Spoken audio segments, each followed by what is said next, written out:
Aloha and welcome, ladies and gentlemen, to the Got Your Six podcast. This six-question podcast brings together high performers to share their methods, strategies, and ideas, delivered in an informative and, most importantly, actionable way that'll help you lead yourself and those around you from the battlefield to the boardroom. Coming to you every episode, I'm your host, Tony Nash. And into the breach. Nothing mentioned on this podcast is an endorsement or opinion of the Department of Defense. I got your six, we got your back. Got your six, we got your back. Got your six, we got your back. I got your six.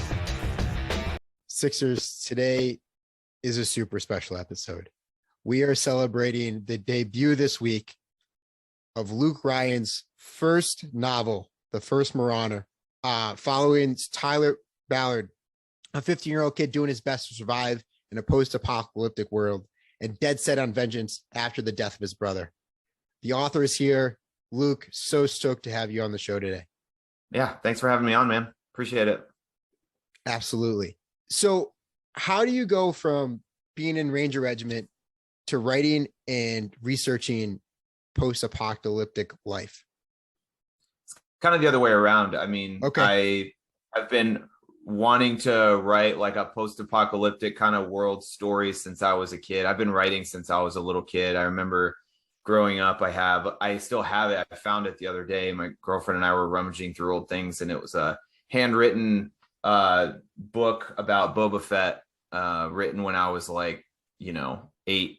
But it's like 30 pages long. I mean, the letters are giant and everything. But so I've been definitely interested in at least the fantasy, sci-fi, action kind of realm for like most of my life. And when I was in Ranger Battalion, I was writing a lot, any chance I could get, especially on deployments. I would just kind of refining that skill. And I thought I was pretty decent at the time, but like any other skill, at the beginning, when you think you're really good and you look back at yourself, you're like, yeah. But and you learn to understand that the delete key is your, most prized possession on the keyboard. Oh yeah. After a while. Oh yeah, for sure. Yep. Definitely. So yeah, I mean, I really have been thinking about this kind of world and universe for a long time, but it probably wasn't until a few years after I got out that I was really going to buckle down and put this story together, which is the first of a trilogy. So let's talk about that, right? So this is the first one. Don't want to give too much away other than you need to read it. Like it drops this week. You got to go pick it up. So here's Tyler, suffering from the loss of his brother and just looking to, go on a vengeance tour essentially. But it really illustrates the discovery of war and those that are involved in it, right? Which you and I know personally. Yep. Yeah, it's definitely born from two main elements of my own life. I mean, obviously this is totally fiction, right? But it's born from my exposure to violence as a kid, younger than him, but just kind of a mixture of that and my experience in discovering war. I mean, I wasn't that old when I joined battalion either. Ranger Battalion. I was 20 by the time I got in. So, it was pretty young, and this discovery of war and, like you said, all the parties involved in it. And that's the politicians, that's the bystanders, the families that are just, born there and live there. And then the people, of course, the people fighting in it, some of whom are very experienced and know what they're doing. Some of these people, like Tyler, have no idea what they're doing, and are just trying to stumble his way through and trying to survive and trying to kind of keep this moral compass intact that he feels like every corner he turns, there's like a wall there, there's something really profoundly wrong is happening, and the world that is painted in his head does not like match what he's seeing in this very, very violent post-apocalyptic kind of world. It's just go ahead. It's just humans and humans, there's no zombies, no aliens or anything like that. It's just people. The context is like a weaponized virus wiped out a good population of the earth. And for the record, I came up with that premise like 10 years ago, so it has nothing to do with what's going on now. But yeah, so that's kind of the stage. So it's just people fighting and warring over resources mainly. And really implementing, from being in bat and in the military, people being people, I think is something that is not only critical to the story, but critical to life, that we kind of always dance around. Yeah. I mean, human beings, they'll do what they do, and they'll do all sorts of different things. There's a lot of elements of that. I always get a kind of a kick out of this descriptor you hear, just as a specific example of this descriptor you hear in a lot of fiction of like, this person looks like a killer, or this person looks like like something else. And it's not really like that. There's a huge spectrum of capability inside of every human being, what somebody's capable of. And some people can have a very intense, scarred face, and they might be like totally maniac killers, but they might be the nicest people you've ever met too. And then on the other spectrum of that, you have people who look like really, soft features, and they look really nice or gentle. They might like totally be kind of like off the deep end and just loving to murder people or something.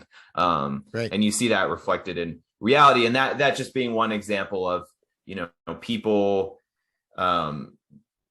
It's an interesting look at human nature, especially the post-apocalyptic setting is a really interesting setting for looking at human nature, because it kind of like the battlefield does in war, it kind of boils people down to these really basic elements like fear, courage, grief, love, all of these sorts of basic human experience elements. They are like on the battlefield, and in a setting like a post-apocalyptic setting where pretty much everywhere is a battlefield. These things are like distilled down to the most basic items. And that's why I think people who aren't in the military can resonate with war movies. People who have never experienced an apocalypse can still resonate with these stories. It's not because like, oh, I get that necessarily, but to some degree, everybody gets grief, courage, fear. Like we all understand those things. So you don't have to have that experience to really resonate with these stories. But I think it's a powerful setting to actually communicate those ideas, because they're so distilled, they're so strong. It's hard to find greater examples of fear and courage than on the battlefield that are so pure in form. No, absolutely. And you're really extracting from, we're going to coin it here, right? That periodic table of human behavior. Because those elements, while, can exist independently, but when they start to like compound with other elements, make something so complex. And it really changes how sometimes people interact with or it does change how people interact with their environment, and stuff. And like you said, whether it's somebody that's, scarred and looks tough and is a sweetheart, and vice versa, it really comes down to like influence, right? And like you said, you had an influence early on as a writer, right? You wrote a book that, like you found it. Where did you really feel that influence came from? So I didn't grow up in the United States. I grew up in Pakistan. I lived there for 10 years as a kid. My parents are aid workers. My dad's a doctor. My mom's a nurse. And they do aid work in Burma out of Thailand now, which is where I spent later part of my childhood. But the first 10 years were in Pakistan. And, early days in the 90s in Pakistan, we didn't really have like much stuff there. Like, hot water was a very rare commodity, electricity every 3 days kind of thing. But we did have, my dad would get these fine cut like meats from the capital city, Islamabad, and it would be a 13-hour drive. He'd put them in these really big coolers, and he'd drive it there, and he'd give one of the coolers to the local movie store guy. So we could get movies for free, pretty much. Yeah. That was the trade-off. So I could walk up to the movie store and get movies for free. And that was really my love for storytelling started from just going up there and getting movies. And my dad is a super big literature nerd. So he's always like, you know, from the obvious ones, like, you know, talking about movies like The Matrix or like, you know, these really literature heavy movies, you know, these sort of more art house type movies too. And all the way down to like just simple action movies and watching. I'll never forget a conversation I had with him. We'd watch the movie SWAT with Colin Farrell, right? This super action movie, you know, like, and I was fun. I was a kid. I was like, oh, that's cool. But it started this conversation with my dad that really got me. I think that was the moment a lot clicked. He was talking about why human beings are, you know, like why the audiences in the West particularly, and well, really everywhere, are attracted to films that display like physical courage, even though it's not a theme really, you know, it's not really like part of the heart of the film. It's an action film that's like fun to watch, you know, and that's it.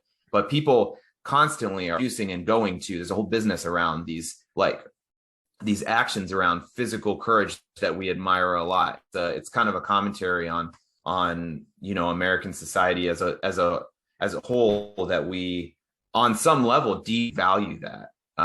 And so I would say that really movies was what started my love for it. And I still have a deep love and passion for films from like a whole spectrum, because it's interesting to me, you know, whether it's just you know, like a really slapstick comedy or action movie that you know would allegedly not have a lot of depth, all the way to, you know, like really great movies that are coming out. It's all very interesting to me, whether it's technically a good movie or not. So that was really, it started with my love for literature and writing and everything. And, you know, you can't produce a movie when you don't have, like, when you're a kid or whatever. So I started writing a lot then as an outlet for my passion for storytelling, and just kept going, and would eventually get, you know, my degree in English literature in Florida at USF. And yeah, just kept, you know, I worked as a freelance journalist for a while. And I've written a bunch of articles for Coffee or Die magazine now. So I write on that side too. These days, it's just literature nerd stuff for the most part, that stuff that we're talking about, you know. And I have a fixation on like war literature written by guys who were in the military, especially, you know, like people who are veterans of big, like World War I, World War II, stuff like that.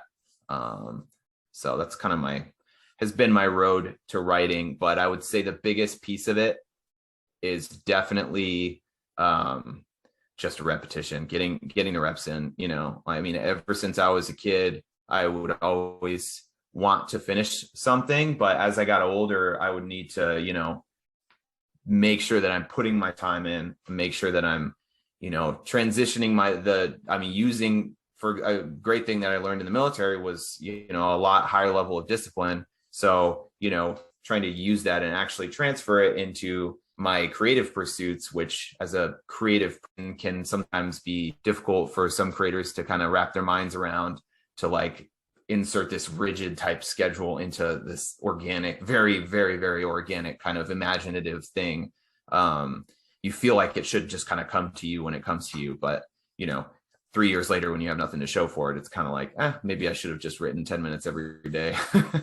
And is that what you found? Like 10 minutes every day, or what kind of does that look like to you? I have a hard and fast rule of writing 5 minutes every day on that project. So whatever that project is what I'm going to write about every day, which is like, it doesn't count if it's just some random thing I'm writing on the side, or an idea I got, or an article that I'm writing. It has to be my book, or if I'm working on a poetry book, my poetry book. It has to be one of those like big things that a year from now I want to actually have done. So anybody can discipline themselves to do anything for 5 minutes a day. If you don't have 5 minutes like in an entire day to do something, I think you need to reevaluate. I'm a super busy person with my work and everything, but if you can't spare 5 minutes, then you need to reevaluate, I think, your just schedule or realistic goals at all. But most people 5 days can happen somewhere, you know, more often than not for me, that time cascades into more than 5 minutes. You know, I get engaged in what I'm doing, and then, you know, it's been 15 minutes and 20 minutes, 30 minutes, you know, and the weekend could be hours. And but as long as I hit that 5 minutes at the very least, I mean, that adds up. I mean, you know, that's once the days roll by and the months roll by and the weeks roll by, or days, weeks, months roll by, you know, it adds up to a decent amount. And then I rely a lot on a pretty outlining system too, that helps me discipline myself too. That's really what it all comes back to for me, is just disciplining myself to like, and putting myself in a position where it's easier to discipline myself. Right. I mean, it's easy to discipline yourself in the military to a certain degree, because you put yourself in a position where someone is almost pretty much making you do it. Right. So how can you put yourself into a position where you are beholden to something outside of yourself, right? Whether it's just a tool, like a rule that you have for yourself, or someone else holding you accountable in some way, or like for me, you know, like following this outline system, stuff like that. I think that's really important to, there's a lot of great qualities you get from the military, but they don't help you on the outside unless you can, you know, use some kind of adapter and make it work with the outside. And that takes some doing and figuring out, because everybody's industry, or, you know, whatever, is different. So, but that's kind of what works for me. Right. And then adaptation, like you talked about, is taking that framework of and structure of, hey, 5 minutes, we're going to take this energy and direct it towards this new, like, you know, skill that we're trying to write about, or, you know, understand this world. And then that compounding interest of doing those reps every day just continues to build and build and build.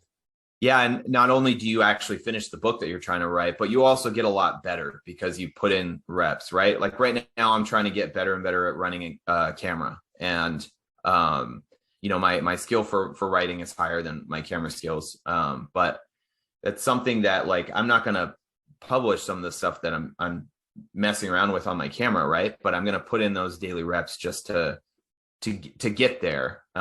Because you have to, you need that. I mean, it's just training is what it is. So, and with my writing, you know, I'm publishing most of the stuff that I'm writing, or planning on it anyway. So, you know, but it's still a skill that's getting developed. I mean, I can look at, you know, older writing and writing now and see that, you know, just see that I've gotten better. And that's also encouraging.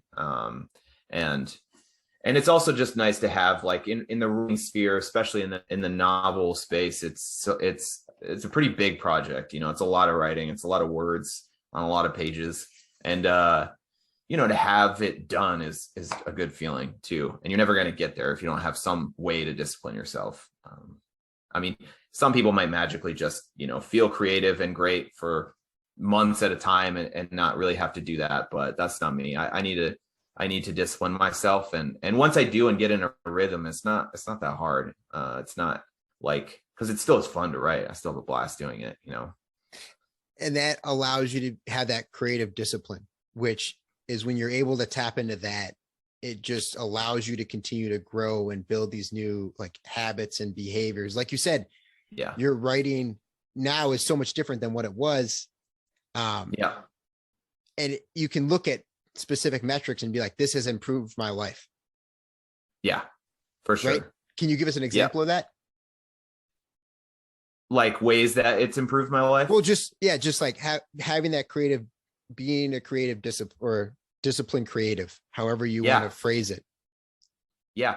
Well, so I see writing as like a contribution, my writing as trying to contribute to the American culture, right? In some positive way, trying to contribute to the readers who are consuming this sort of story. And, you know, I want it to be fun and like cool and interesting and exciting, but also to like mean something and to feel like it moves people in a certain way. And it, you know, it might not be like, oh, I read this book and it changed my life, but I don't think very few things I can point to in my own life had that effect on me. I have a lot of seeds that have grown in certain directions. And I think that I want to be a part of someone growing in a certain direction.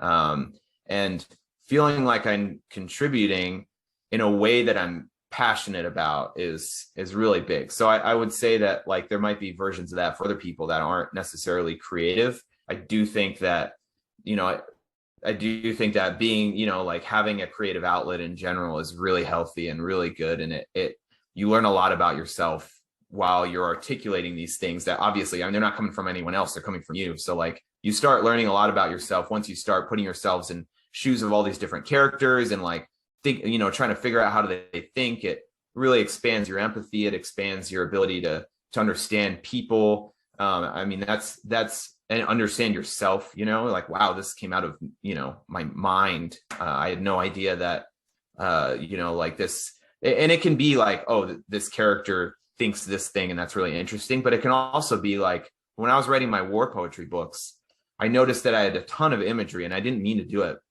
a ton of reoccurring imagery of like rocks and dirt and like hands and like really tangible, gritty kind of images that kept popping up, to the point that I was like, this is going to be kind of repetitive. I need to change things up a bit. But it was just interesting to me that like and that wound up becoming kind of a theme in this book. And then also in my poetry of just, you know, like, especially, I mean, poetry is this sort of very cerebral, out there kind of, you know, medium of writing, but war is rooted in the tangible, right? It's very real. It's super like, you know, you're when you're out, you know, on target or something, you're not like you're not in whatever the world of poetry is, you're not there, you know, you're definitely firmly rooted in this like really intense, you know, place where everything that you do matters, right? You might be willing to die just to get around a single corner, right? You don't have, so like you're in this really vivid physical space. And that was something that kind of like articulating that in my war poetry, I kind of learned about, you know, just, I mean, that's not something that I would have ever disputed before, but it's like something that's cool to articulate to myself and really see and discover that. And it's a ton of things like that, writing, like just, you know, that you never, questions arise that you never really thought to ask, and all that sort of stuff. I love that about it. And it really, like you said, increases the awareness, both of internally and externally, of, you know, the environment that you're in and how you find yourself continuing to interact daily, weekly, you know, yearly. Yeah. Part of that self-awareness, though, allows you to look at strengths and also weaknesses. Where along the way have you kind of suffered and fallen through like failure, but it's ultimately allowed you to strengthen through that awareness? Yeah, well, I mean, I remember in Ranger Battalion, we have a PT test called the RPAT, you know, and it's this kind of like involved PT test where you have like kit on and you know, helmet and like your weapon, and you know, you do all sorts of like different obstacles, you know, climb a rope, go over a wall, drag a Skedco, and like run a mile, and then at some point run another mile, and all this stuff. And you know, I had like a lot of trouble with the like just climbing over the wall for whatever reason. This one morning just totally kicked my ass, and I like could not, like, it just crushed me, and I was like kind of embarrassed. And it, you know, it was like I'm really pretty good at all the other stuff, the body weight, running, cardio, all this stuff is what I'm good at. So I was kind of taken back, and definite failure for sure. And then I went back and just went down to that obstacle course afterward, and really just did it over and over and over and over and over again, out of kit first and then in kit again later. And I when I did that, for whatever reason, I was just kind of like pissed at myself. I didn't really think to you know, do the actual whole thing and time myself and really, you know, meticulously retrain for this event. I was just like, I'm going to do the wall until I like can't do anything anymore. And you know, and then we had another RPAT, and I like, you know, I crushed it. It worked. It actually worked. So putting, you know, and you know, it's great. Like, you know, I was able to pass it, and I got a really good, you know, a good time, and you know, that was great. But what it really taught me was that, I mean, if I can come back from something and retrain and like really like push myself hard, I mean, you can reattack something. That failure isn't just a defining factor of who you are. And there are other failures in my life, you know, grad schools that I didn't get into, like right before I got out there, like, send him to jump master. And I was like, what? And then, I like didn't pass jump master. So I'm in that crowd that so many people are in. And but all this, like, I had failures that I came, back from that I didn't like go back and succeed at, for sure. But, that one in particular, I think taught me that, that failure it's not part of your identity. It's like something that can tell you, like, hey man, you need to like work on this a little bit more. You need to, so, and I've taken that, and it gives you a sense of personal responsibility, which is an opportunity. It's not bad. It means that you're the one who can fix it, right? I'm the one who can train and get over this wall again. So, taking that into the civilian world, right? Using that adapter, if I have a failure now, a lot of times what I'm trying to do is I take a look at myself and say, I can sit around and feel bad about it all day, but like, what do I actually have control over? Can I reattack this thing? Yes or no? If no, still focusing on what do I have control over? If no, then don't worry about it. Like, like, that sucks, and it's okay to feel bad about it. But like, ultimately, what do I want to do? And all that I can do is the thing that I have control over, and trying to figure out what that is, and then how to start working on that in order to achieve whatever it is that I want to achieve. There's a lot of great points. And I think my next question is really kind of wrap up the takeaway from that, right? You talked about adaptability, putting in the reps throughout this conversation, and failure not being tied to your identity. So, Luke Ryan, how are you better than yesterday? I would say, when I love to run. When I go for runs, I go to a certain point. I pick wherever it is that I'm running. So, that only really changes every time I move houses. And I pick a point, and it's a fourth point. I try not to do a circle, and I go there and I go back, and I have a watch, and the distance I usually try to keep, somewhat consistent place to place. But, if it's like 5 miles or 5.5 miles, whatever. But I do the same distance every time, and I always am. My goal is always to get there and then come back, and I want to try to see my times go down with that. Like, the specific split mile times I don't care about. I'm just interested in being better than myself, the day before. So obviously in running, that's one piece of it.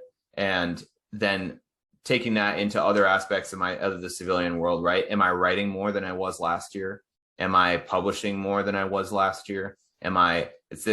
I'm really not a competitive person with other people at all. I don't care about where other people are at in comparison to me. I hope that they're doing really great. And if that's way ahead of me, then that's awesome.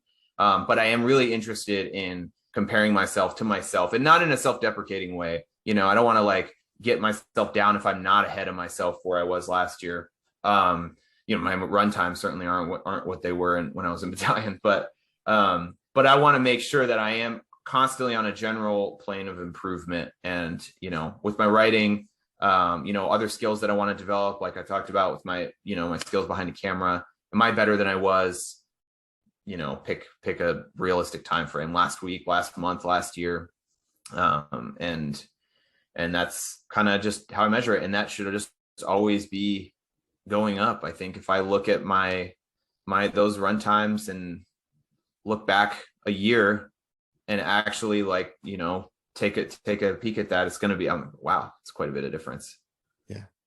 So understanding through self-awareness, those performance metrics, and constantly looking back to leverage and use that, because the fight is inside, it's internally to get better than yesterday, like you said, as opposed to looking to compete externally, because you're just trying to be the best Luke Ryan you can be. Yeah, exactly. And honestly, I always tell myself to do my best, and it sounds like a cop out, but if I really think about it, I've only ever done my best a handful of times, really push myself to the absolute limits of where I look back and I'm like, wow, I could not have done one single thing better in all of my imagination. I rarely have actually done that. So even just trying to get most of the way there is way more than enough. And that's an excellent point. Luke, thank you so much for coming on. sharing your story. We are excited here at the Got Your Six podcast community about the novel finally coming out. The First Marauder drops this week. Pick it up. You won't regret it. Find out what Tyler's doing, because this is only the beginning of the story, not the end. Luke, thank you so much for coming on, and thank you for having our six. Thanks so much for having me on. Appreciate it.